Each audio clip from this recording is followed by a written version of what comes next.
We're going to start this next series by going back. How far back? Way back, but not too far. We're going to stay within the last, 120 years. We're going to go back to like 1903. Yeah, 1903. And we're going to talk about one of the most controversial, creative, one of a kind, and perhaps a prototype for what was to come in jazz. Now, this guy started in a place that's not so well known for jazz. He started in Davenport, Iowa. Yeah, it's not a hotbed of jazz there, It's on the river, but it's not a hotbed for jazz. But it's close to Chicago. And in 1903, the world was introduced to Leon Bismarck Beiderbecke, better known as Bix.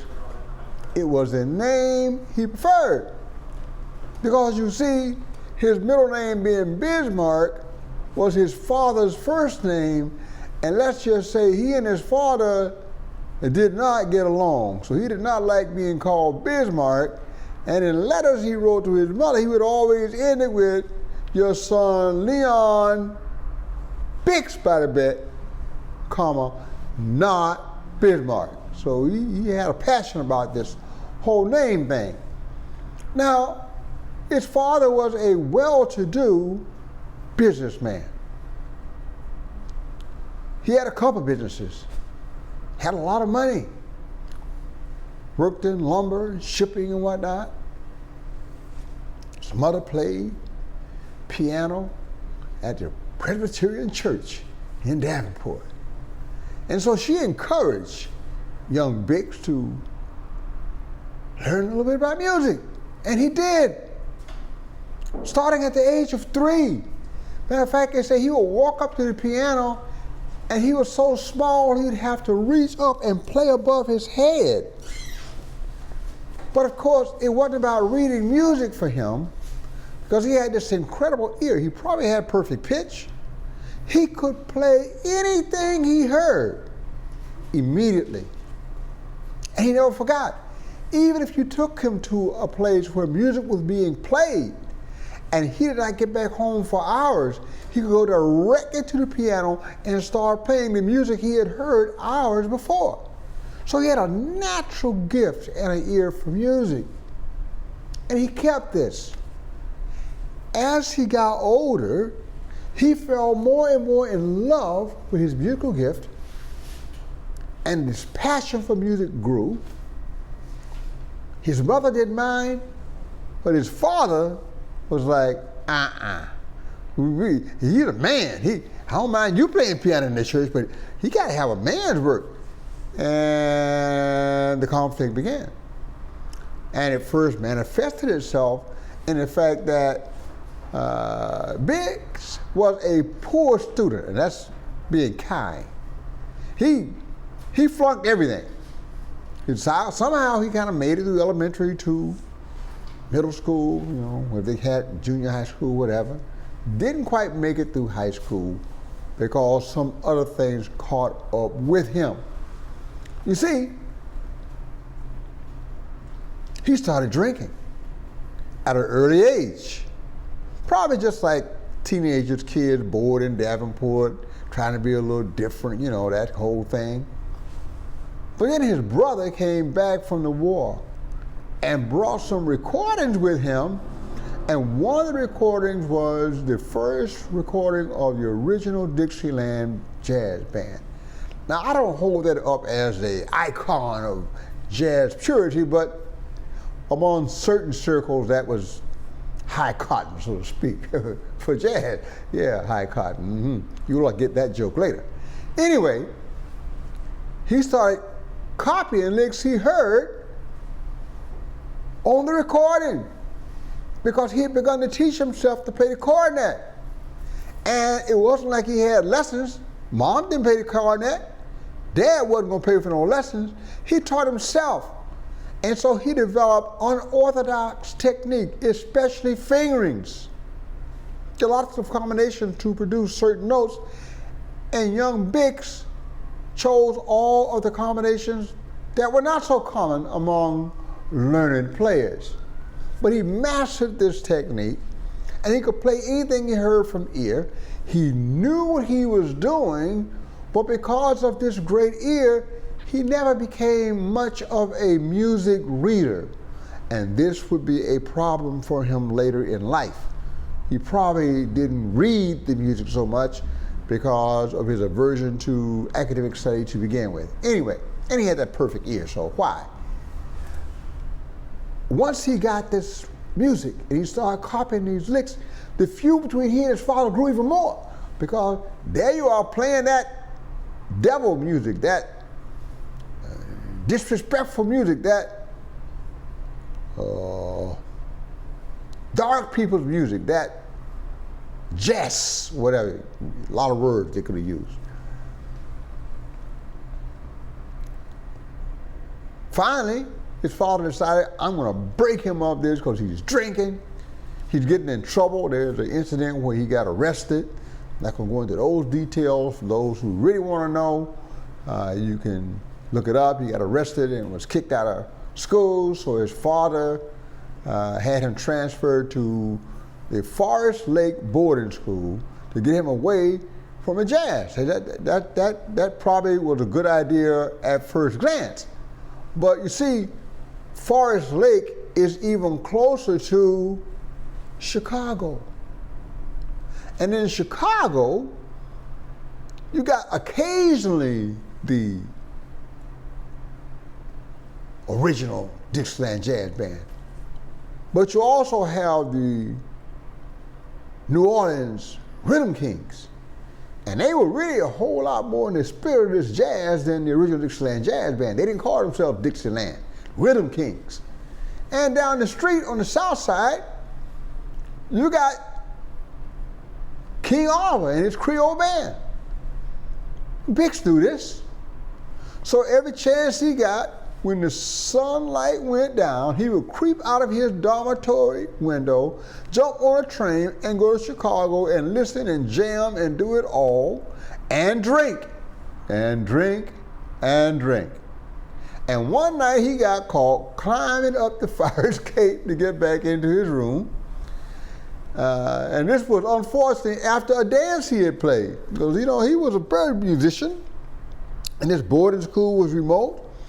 And when they had dances, they would use the talents of the students. So Bix had actually organized a dance about a week before this incident. And let's just say the music that he played was not considered polite music. So he was already in hot water with the administration. But getting caught climbing the fire escape dead drunk at 4 in the morning, that was too much. So he was expelled and sent back to Davenport, and that didn't last long. He finally moved to Chicago. He joined a band called Wolverines. Now, the Wolverine Jazz Band had the right idea. They wanted to play jazz, not Dixieland, jazz. Jazz, hot jazz. So much so that the band was named after one of Jelly Roll Morton's most famous tunes, the Wolverine Blues. Well, this worked out great for Bix. He made his first recordings with this band, probably 20, 30 recordings he made with them. And so now his stature as a performer is growing, at least among jazz musicians and among the town people in Davenport, Iowa, because there wasn't a whole lot of fame situated in Davenport, Iowa. So whereas his father may have had problems with him, there was a lot of people who were like, oh, that's our boy Bix. Look at him. He's getting famous in Chicago, a big city. Oh, yeah. And so he went from one thing to another. He joined Go Cats Band in Detroit, and then Trombard's band in St. Louis. One thing led to another. Bands go out and record and tour and do this, and you got a little financial issues and personality issues and whatnot. And this goes on and on. He's having a great career. He's in his 20s. He's making some great recordings and whatnot, singing the blues and all that. even recording on piano. They say he was a great piano player? Yeah, because about the time he was in Chicago, he meets a young lady. Yeah, guys will do that. They will meet young ladies. And young ladies will often take these guys home with them. Mm-hmm. And Bix had one of those situations. And the young lady was actually a musician, a pianist, and she started educating him in French Impressionism, particularly Claude Debussy and Maurice Ravel. And he started incorporating those harmonic and melodic theories, techniques, into his jazz. On the cornet, chromaticism, arpeggiations, extended harmonies, way back in the 1920s, way ahead of himself, or ahead of the music at that time. But the most astonishing demonstration of this influence is In a Mist, a piece he wrote and the only piece he recorded on piano.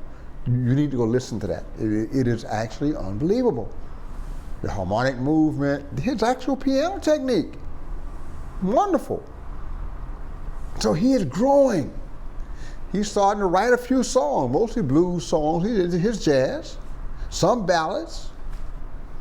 He is said to have codified the way we do ballads and extended solos. His musical legacy is his melodic approach to improvisation, as well as playing within the harmony and extending the harmony. These are all modern concepts that did not become commonplace until the 40s, and we're still in the 20s. Later on,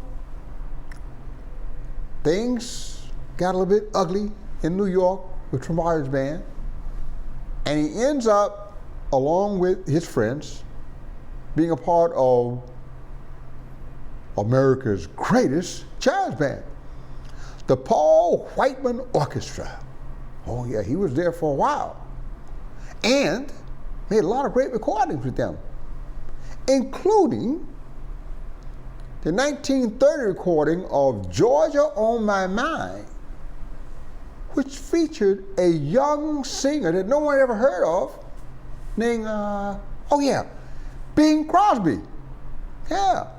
And that recording, with Bix on it, received a Grammy in 2014.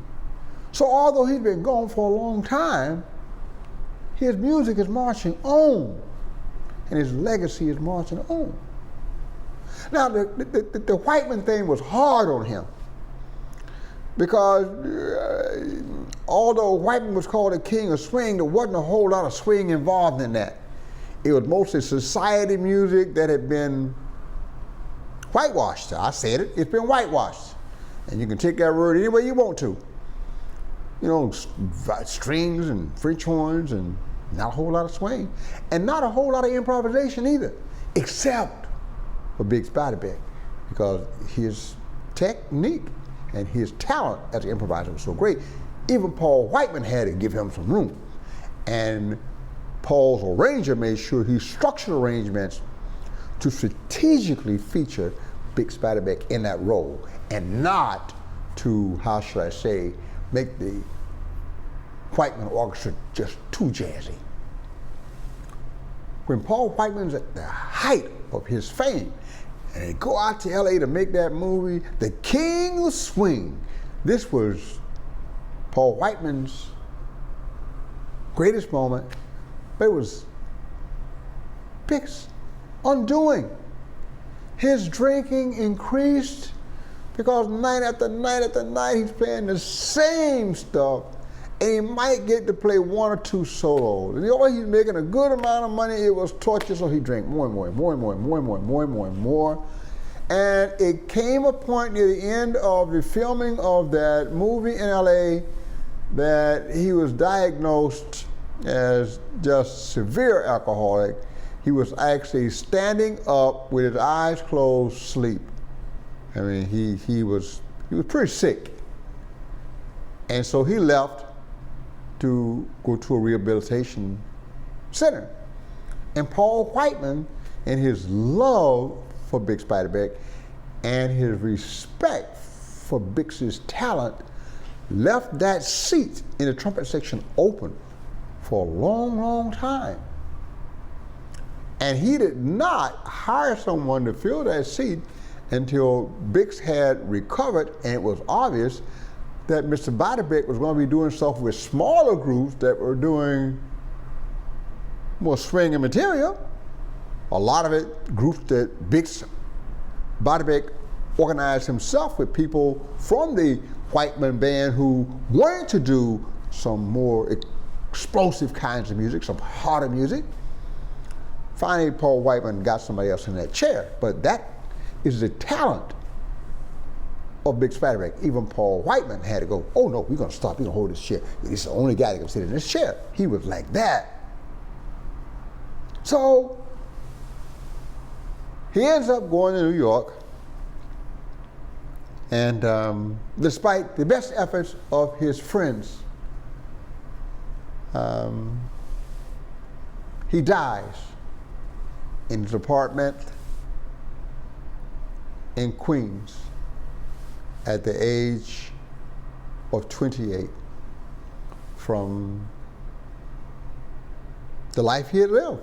The extreme alcoholism for such a long time, not really taking care of himself, perhaps a broken heart is thrown in there as well. Like Charlie Parker, 25 years later, he probably died more of a broken heart than anything else. And the alcohol in Bix's case, and the drugs in Charlie Parker's case, may have been the tool, but was not the reason or the cause. So we celebrate all that Bix Beiderbecke brought to this music. And yes, he looked at this music in one of the most racially hostile periods in American history, the 20s.